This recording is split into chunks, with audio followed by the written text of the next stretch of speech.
falou na aula passada dos 4, na verdade não são 4 evangelhos, é um único evangelho, 4 enfoques, tá bom? Porque quando você abre a Bíblia, está lá, Mateus segundo, Evangelho segundo Mateus, Evangelho segundo Marcos, Evangelho segundo Lucas, Evangelho segundo João. Esses 3 evangelhos, a gente parou aqui falando sobre sinótico, João, e falando alguma coisa sobre a contribuição dos gregos. Vamos fazer uma recapitulação. Qual foi a contribuição dos judeus para os evangelhos? Quem lembra? Uma contribuição dos judeus para o Novo Testamento. Para a construção de estradas. Não, dos judeus. Você está falando dos romanos. Monoteísmo. Promessas, promessa abrâmica. E a crença no único Deus, né? Monoteísmo, a crença no único Deus. E a contribuição dos romanos para o Novo Testamento? Qual foi? A construção de estradas, a cidadania romana. Acabou com a pirataria, né? E a contribuição dos gregos? Foi com Idioma. Então o Novo Testamento ele foi escrito em grego. Novo Testamento, eu vou botar aqui embaixo de novo. O Antigo Testamento foi escrito em hebraico. Agora, por que o Antigo Testamento foi escrito em hebraico e o Novo Testamento foi escrito em grego? Porque hebraico era a língua do povo da promessa, dos judeus, que veio do aramaico. O aramaico é uma língua morta. Ninguém mais fala aramaico. É uma língua morta.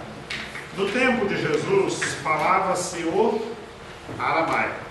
No tempo de Jesus. Hoje, aramaico é uma língua morta. Mas aramaico é muito parecida com o hebraico, tipo espanhol português. Só que é mais parecido ainda do que espanhol português. Por exemplo, em hebraico, Abi é pai. Em aramaico, Abba é pai. Umas diferençazinhas, é uma língua muito similar. Mas no aramaico, nós temos textos no Antigo que foram escritos também em aramaico. Poucos textos.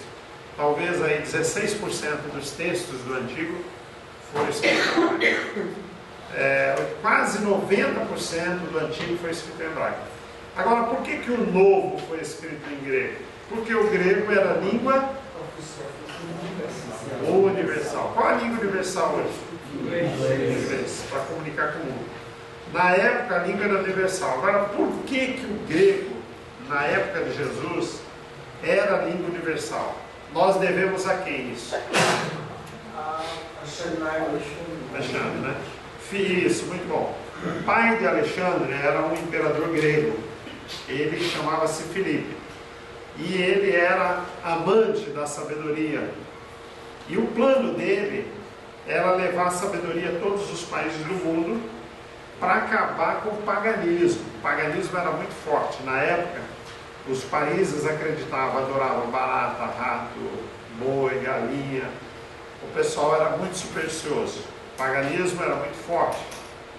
Então Filipe, que era um imperador grego, um homem de guerra, um comandante, ele morreu, uma febre muito forte. E o filho, muito novo, com 13 anos de idade, Alexandre, ele se tornou um comandante de guerra, ele herdou do seu pai e ele continuou com esse projeto de enviar sabedoria a todo mundo. Mas eles conquistavam o mundo na marra, através de guerra, de violência, e obrigava os países conquistados, obrigava a ensinar o grego. Isso 300 anos antes de Cristo, mais ou menos, 280, 290. Tanto que em 280 antes de Cristo, nós temos a primeira tradução do Antigo Testamento para o Novo, para o grego. Por que eles fizeram isso? Por que em 280 foi feita a primeira tradução do Antigo Testamento em hebraico para o grego, que chama Septuaginta? Pega lá na minha sala, vê se acha ela. Septuaginta. Essa tradução ela foi feita porque os judeus tinham sido perseguidos. Na Babilônia, quando os judeus foram levados cativo, eles tiveram costume, aprenderam a decorar o Antigo Testamento. Então os judeus, eles decoravam o Antigo Testamento. quando foram levados cativo para a Babilônia. Muitas guerras eles achavam que a Bíblia ia desaparecer, porque os pagãos queimavam as Bíblias, a Torá, né? Então os judeus tinham essa preocupação de decorar a Bíblia. Até hoje eles têm. Tinha um rabino americano que morreu com 114 anos, ele sabia o Antigo Testamento de cor, de Gênesis até os profetas, ali os menores, Malaquias. E no terceiro século, mais ou menos 280, os imperadores aqui, aí Alexandre já tinha morrido aqui, né?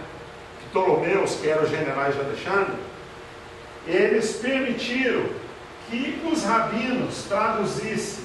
Os rabinos tinham medo.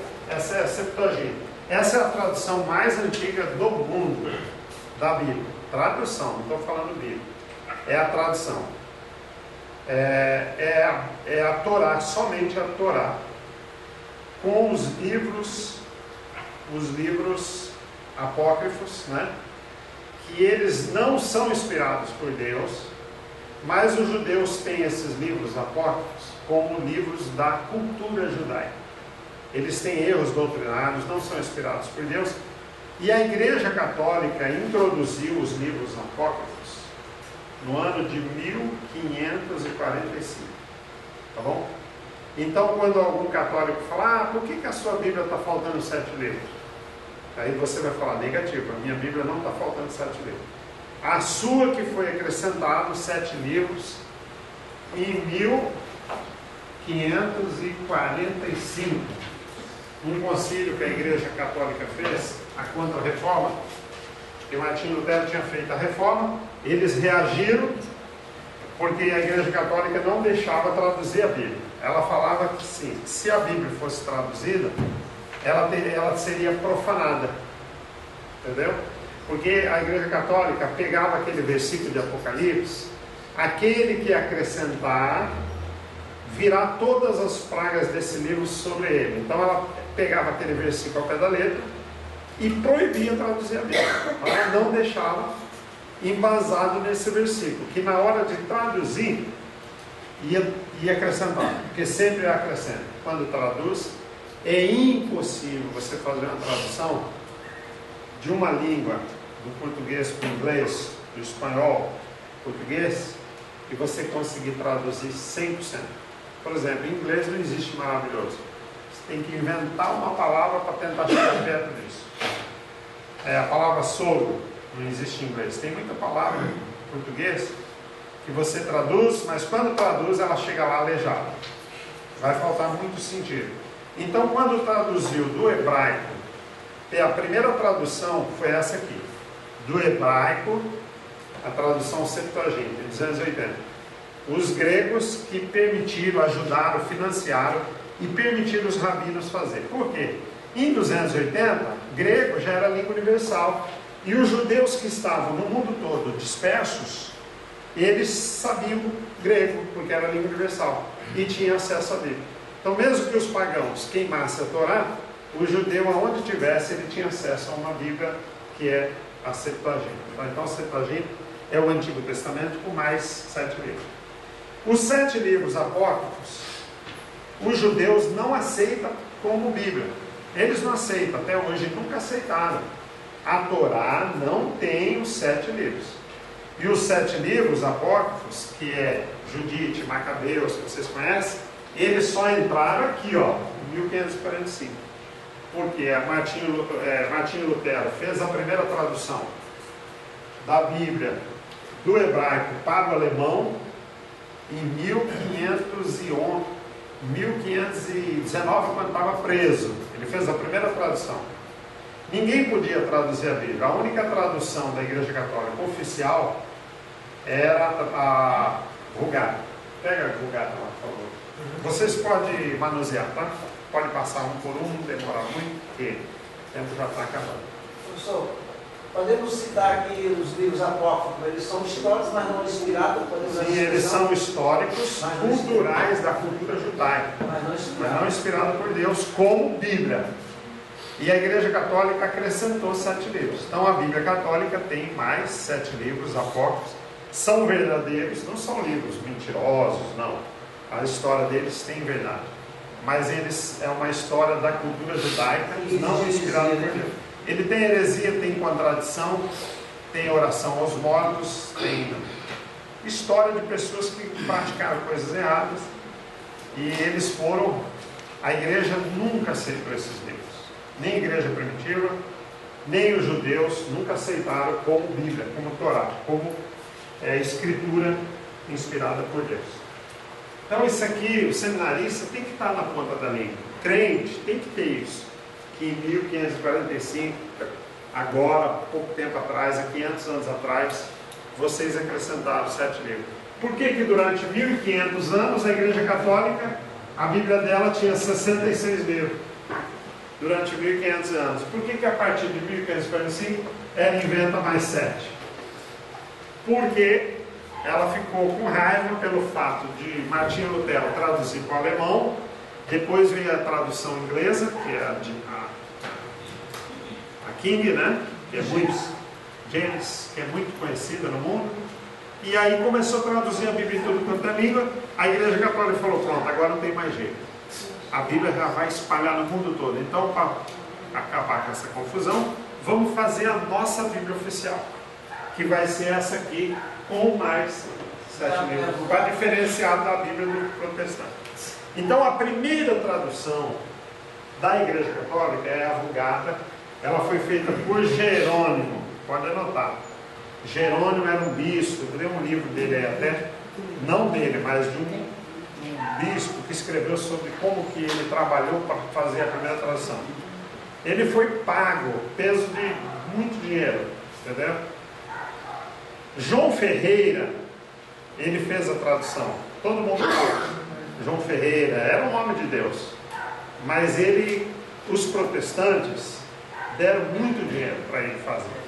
Ele era pago, ele tinha viagem, ele levou 39 anos, João Ferreira, para fazer a tradução, e ele não fez toda a tradução. Todo mundo fala João Ferreira, mas ele morreu e ficou faltando alguns livros para terminar a tradução. Outros pastores concluíram, mas ele que ganha a fama, porque ele fez 90% da tradução. Então João Ferreira é a tradução tradicional que você tem atualizada, a revista e corrigida, a RC e a ARA, né, atualizada.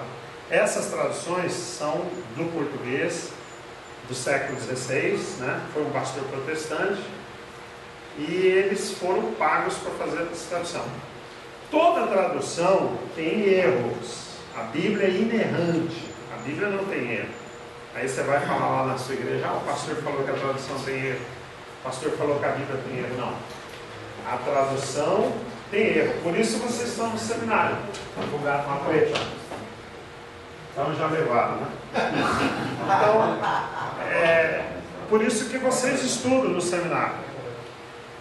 Eu vou dar uma dica para vocês. Tem uma tradução, não adianta você fazer exegese, porque vocês estão estudando hebraico, certo? Não adianta você fazer exegese, conhece hebraico, faz a sua tradução e não conhece a cultura judaica. Você perde muito. Você fazendo exegese, claro que você vai aprender muito, vai conhecer o hebraico, mas ainda não é tudo. Você tem que conhecer a cultura judaica, senão o texto vai ficar sem sentido. Vou dar um exemplo aqui.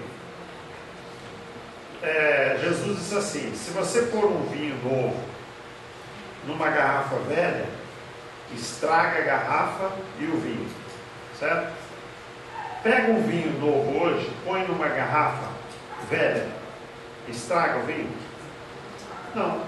Estraga a garrafa? Também não. E por que Jesus falou isso? Sim, mas se você colocar na garrafa de hoje, na PET, ele não estoura. Ele usa a expressão odre, né? O odre era feito de quê? Couro. Pronto.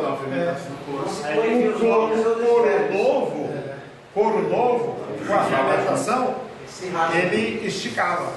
Agora o couro velho, Se você colocasse o vinho novo no couro velho, ele não tinha mais o que esticar. Aí o couro estourava. Então estragava a garrafa e o vinho, porque o vinho caía no chão. Mas você só entende isso conhecendo a cultura judaica. Então olha o quanto que a gente perde, e às vezes a gente ensina até abobrinha no povo, porque ele não sabe nada da cultura judaica. Não sabe o que eles comiam, o que eles vestiam, não sabemos sobre valores que eles tinham de família. Nós temos os valores nossos, né? Eles tinham valores completamente diferentes. Costume, as manias que nós temos. Hoje o brasileiro gosta de futebol. Na época, o que eles gostavam? Nós não sabemos. Então, você tem um livro que fala sobre cultura, costumes e cultura do povo judeu, vai ajudar muito, porque você faz aquela ponte do abismo cultural. Então, o Novo Testamento, ele foi contextualizado para a cultura grega, do qual nós fazemos parte. A cultura grega helênica, ela influenciou o mundo com a filosofia, com a ciência, com a modernidade. Por que hoje você tem matemática, português? Por que você tem tudo isso? Graças a quem? Aristóteles. Aristóteles foi o primeiro sábio, ele foi aluno de Platão, Platão foi aluno de Sócrates. Aproximadamente nessa época, 250, Aristóteles foi o primeiro sábio que dividiu as matérias. Não, matemática vem para cá, português, grego vai para lá. Hoje está voltando àquele sistema de ensino de interdisciplinar, né? O que é o sistema interdisciplinar? Ou multidisciplinar? Em vez de você estudar tudo separado, compartimentado, você pode hoje estudar tudo junto. Vou dar um exemplo. Você pega uma laranja e traz aqui para a sala de aula e vai dar aula para criança. Você corta a laranja em 4, você ensinou o quê? Matemática. Aí você pergunta para a criança, de onde vem a laranja? Você ensinou biologia. Quais são as químicas que tem a laranja? Você ensinou química. Tudo dentro. Você pode pôr várias matérias, isso chama ensino interdisciplinar, né? Várias matérias numa mesma. Hoje tem gente adotando. E na teologia pode fazer isso também. Aí a semente da laranja, você fala de Deus. E a primeira semente? E a primeira semente da primeira laranja. Aí você põe religião nessa aula. Mas antigamente não era assim. Então Aristóteles, ele organizou, sistematizou essas matérias. E todos os termos de faculdade que a gente estuda são termos gregos. Então o Novo Testamento foi feito para a cultura grega, foi escrito para alcançar o mundo, porque o grego já tinha influenciado o mundo, tá bom? Então hoje nós vamos falar um pouquinho mais sobre Lucas, e vocês ficam com aquele papel na mão aí, com aquela grade para... O senhor falou um livro, para nós comprarmos um livro. Um livro sobre cultura judaica. Mas tinha autor, editora, recomendar? Eu vou ver ali depois, mas qualquer livro que fala costumes, cultura e costumes judaicos. Muito bom. Usos e costumes da CPAD. Vamos fazer propaganda da CPAD. Então tá. Então hoje nós vamos falar um pouquinho mais sobre o Evangelho de Lucas, tá? Porque não cabe o nosso tempo também. Os gregos, eles apresentavam, os filósofos, os gregos, eles procuravam muito pelo ser humano. Eu quero um ser humano. Diógenes, ele pegava uma lamparina e corria na cidade com uma lamparina na mão. Aí ele dizia assim, o que você está fazendo com a lamparina na mão?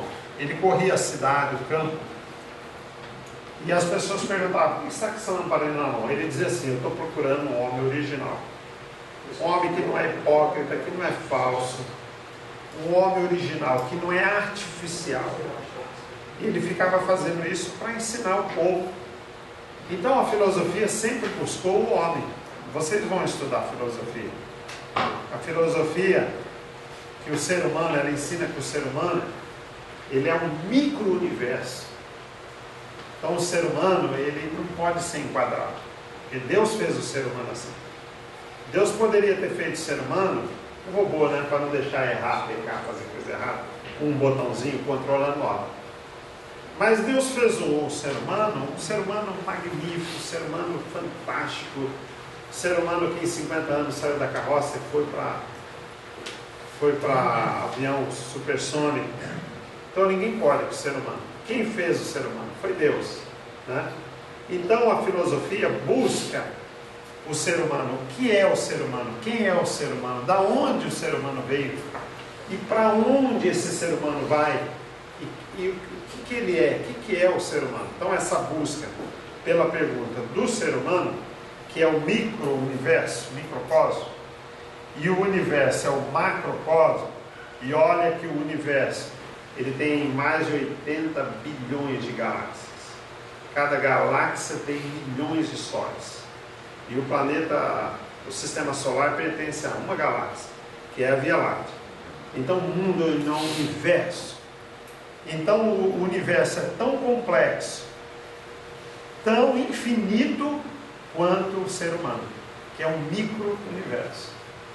Você fala que tem enfermidades no corpo, vamos supor, se tiver 6.000 enfermidades no corpo, na mente vai ter milhões de enfermidades, 12 mil, não sei quantos milhões de enfermidades. Todos, de louco, todo mundo tem um pouco, né?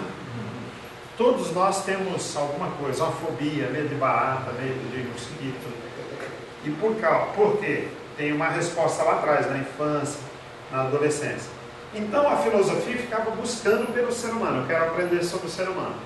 Eu quero o ser humano sábio, belo, perfeito, que não é hipócrita, que não é mentiroso, que não é artificial. E o Evangelho de Lucas, ele apresenta Jesus como esse homem. Porque Lucas foi escrito por sábios. E ele apresenta Jesus, Lucas, como o homem perfeito, o homem sábio, o homem belo. Quem inventou o terofilismo? Quem inventou o terofilismo? Foi os gregos. Esse negócio que vocês vão malhar para ficar com cor bonita, quem inventou isso foram os gregos. Quem inventou corrida? Paulo fala que a vida cristã é como um atleta que corre. Todo esse contexto que Paulo fala de atletismo vem dos gregos. As Olimpíadas, quem inventou a Olimpíada? Os gregos. Então, Lucas apresenta Jesus como um homem belo, o homem sábio, o homem perfeito, que não é hipócrita, o homem original. Quem é esse homem original? É o resgate daquele Adão antes da queda. Entendeu? Então, Jesus é apresentado no Lucas como um Adão, mas não aquele Adão orgulhoso, safado, que botou culpa. Em quem que ele botou culpa? Não foi na mulher, não. Não, ele não botou culpa na mulher. Por quê? O senhor que é culpado, quem mandou você ajudar? É muito atrevimento. Então, esse Adão atrevido, orgulhoso, safado, caído, Jesus é o contrário dele. Ele vem resgatar aquele homem que a filosofia busca, o homem sábio, o homem que não vai desobedecer, que não vai pecar, o homem perfeito. E aí Lucas, a palavra homem em Lucas aparece 40 vezes. Tem tradução que passa de 40, aparece 42 vezes. Então vamos colocar 40. Então em Lucas aparece 40 vezes a palavra homem. Nenhum evangelho fala tanto de homem. Já em Mateus, a palavra rei aparece 55 vezes. Algumas traduções 59, 58, dependendo da tradução. Porque tem reino, rei, reino de Deus, né? Então Mateus, Jesus é apresentado como rei. Lucas, Jesus é apresentado como homem. O homem belo, o homem sábio, o homem perfeito. Que a filosofia sempre ela procurou. E João, ele apresenta Jesus como Deus, mas a genealogia em João é diferente dos outros. Por que Marcos não tem genealogia? Por que Marcos não tem genealogia? Os romanos não interessa saber se você é filho de fulano beltrano. Então, isso, os romanos não querem saber disso. Os romanos querem saber se Jesus é um homem de obras, de trabalho, de conquista. Porque os romanos queriam conquistar o mundo todo. Então, os Marcos apresentam Jesus como servo, trabalhador, conquistador, homem de trabalho, homem de dores, experimentado nos trabalhos. Meu pai trabalha até agora e eu também trabalho. Homem que conquista. E Marcos é um evangelho de ação. Por que, pastor, que Marcos é um evangelho de ação? Ele é o mais curto, mais resumido, e é o evangelho que mais expulsa demônios. Tá? Nenhum evangelho pratica tanto exorcismo. É um evangelho exorcista. O reino de Deus, ele dissipa o reino das trevas. Nenhum evangelho dá essa ênfase de expulsar demônios. Marcos expulsa os demônios o tempo todo. Fala muito de expulsão. E a palavra imediatamente aparece 40 vezes também. Em Marcos. 40 vezes a palavra imediatamente. Imediatamente, logo depois, logo a seguir, em seguida, e logo depois e em seguida, e imediatamente. Jesus fez isso e logo depois fez aquilo. E em seguida foi curar outro enfermo e logo após saiu para expulsar um demônio. É um evangelho de ação, de trabalho. Não é de conversa, não é de pregação bonita, nem de oração. Já João é o evangelho de oração. Capítulo 17, Jesus fica lá orando, né? Orando, tempão.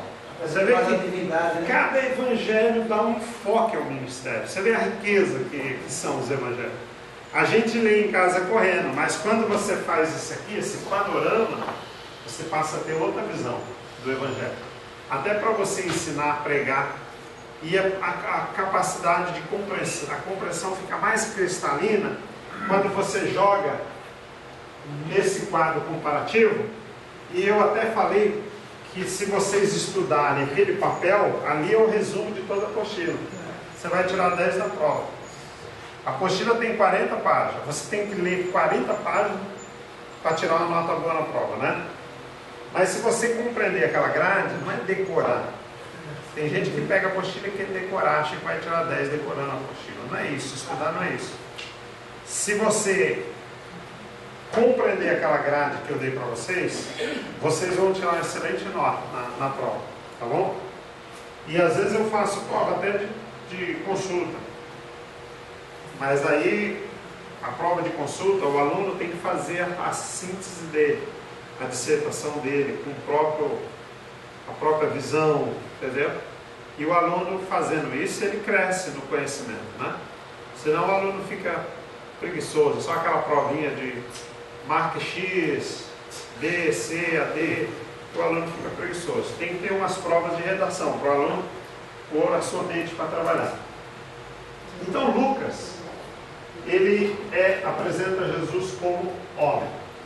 E a filosofia sempre ensinou que a sabedoria é a luz da verdade. Agora, o que João faz aqui? Coisa interessante. No capítulo 1, João ele fala que a genealogia de Jesus veio direto de Deus. No princípio era o Verbo. Agora, Mateus, presta atenção. Começa a genealogia com quem, Mateus? Por que começa com Abraão? São os judeus, né? Porque Abraão é o pai na fé do povo da promessa, do judeu. Certo?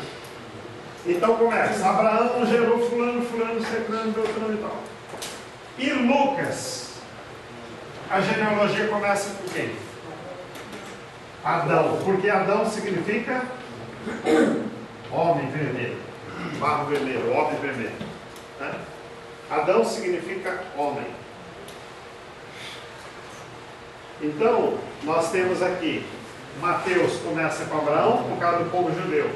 Marcos começa, não tem genealogia, porque é para os romanos. é evangelho de ação, evangelho de obras. Lucas é evangelho de sabedoria. É o evangelho que mais tem parábolas, sabedoria.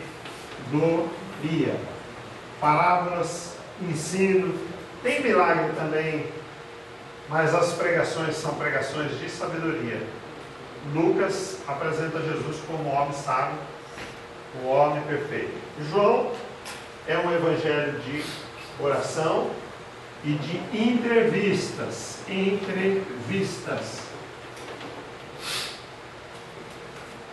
Marcos é um evangelho de ação, de obras. Mateus, milagres e pregações. Por que milagres e pregações?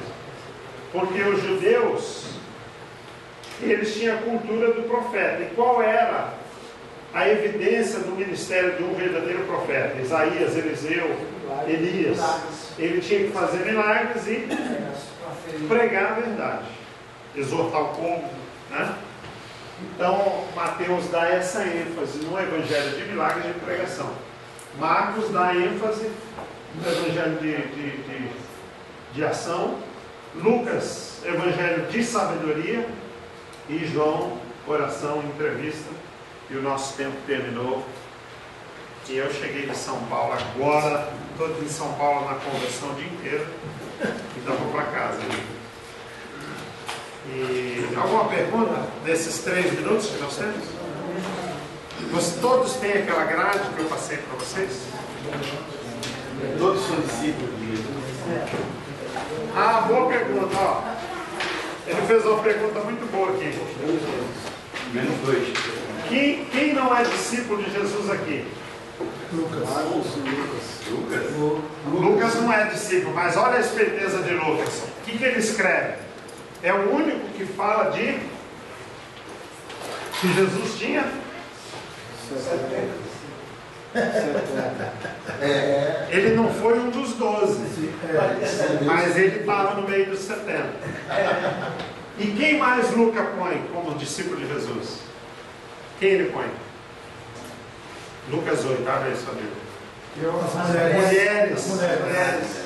Maria eram mulheres que andavam com Jesus no seu trabalho do dia a dia. Susana, Joana, Maria Madalena. Interessante, né?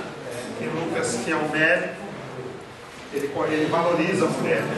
Ele fala de 70 discípulos. Só ele fala. Nenhum outro fala de 70. Então, liberado, pessoal. Deus abençoe.